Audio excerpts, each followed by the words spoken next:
Philosophy की बात करूंगा। क्यों नहीं भारत के आम व्यक्ति को, समाज के आम व्यक्ति को ये पता हो कि भारत और पश्चिम और दुनिया के तमाम दार्शनिकों ने दुनिया को किस नजरिए से देखा है, समझा है।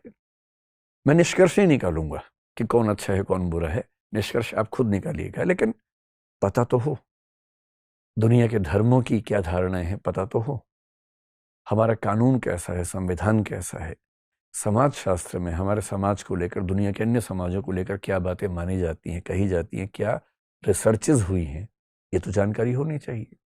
मनोविज्ञान के इतने गहरे गहरे सिद्धांत इस दुनिया में हैं, भारत में भी है। जैसे सांख्य दर्शन ने कुछ सिद्धांत दिए, पश्चिम में बहुत लोगों ने दिए। हमें पता होना चाहिए, आम आम भाषा में पता होना चाहिए कि क्या क्या विचार दुनिया के लोगों ने किए हैं। एक विश्वविद्यालय में जो हजारों चीजें हम पढ़ते हैं, वो सब चीजें यूट्यूब के माध्यम से आम आदमी तक क्यों नहीं पहुंच सकती हैं? और मैं अकेला व्यक्ति नहीं हूं, ऐसे और भी लोग हैं जो करते हैं।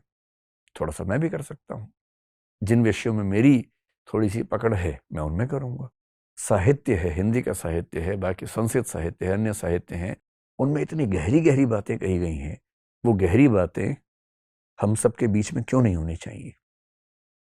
तो मेरी इच्छा है कि कोई लिमिट ना हो।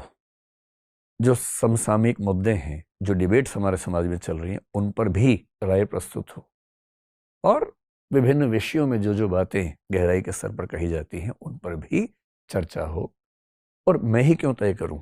आप ही कमेंट सेक्शन में अपने सुझाव दे के बता सकते हैं कि किन विषयों पर आपकी जानने की इच्छा है। तो मैं अपनी सीमाओं के तहत, क्योंकि समय बहुत ज़्यादा नहीं होता है, लेकिन इतना होता है कि मैं महीने में 2 3 4 बार किसी किसी मुद्दे पर अपनी राय रखूं। अच्छी लगे तो ठीक है, बुरी लगे तो खारिज कर दीजिए उसको, लेकिन कम से कम विमर्श की संस्कृति तो हो। और एक अच्छा समाज वही होता है जहां विमर्श की संस्कृति होती है। वॉल्टर बेजहर्ट नाम के एक बड़े अच्छे चिंतक ने कहा कि दुनिया के अधिकांश समाज अनुकरण करते हैं, चर्चा का वरदान कुछ ही समाजों को हासिल है, और आश्चर्य की बात नहीं कि वही कुछ समाज विकास के पायदान पर सबसे ऊपर खड़े हुए हैं। हम तो उस देश के लोग हैं जहां शास्त्रार्थ की परंपरा चलती थी, चर्चाओं की परंपरा चलती थी। ये जो विमर्श की परंपरा है, ये बची रहेगी तो मान के चलिए कि एक समाज के तौर पर हमें आगे बढ़ने से कोई रोक नहीं पाएगा। और विमर्श बंद हो जाएगा तो फिर समाज कैसे आगे बढ़ेगा? फिर तो हम कूपमंडूक हो जाएंगे, फिर तो हम सबके सब अनुयायी हो जाएंगे।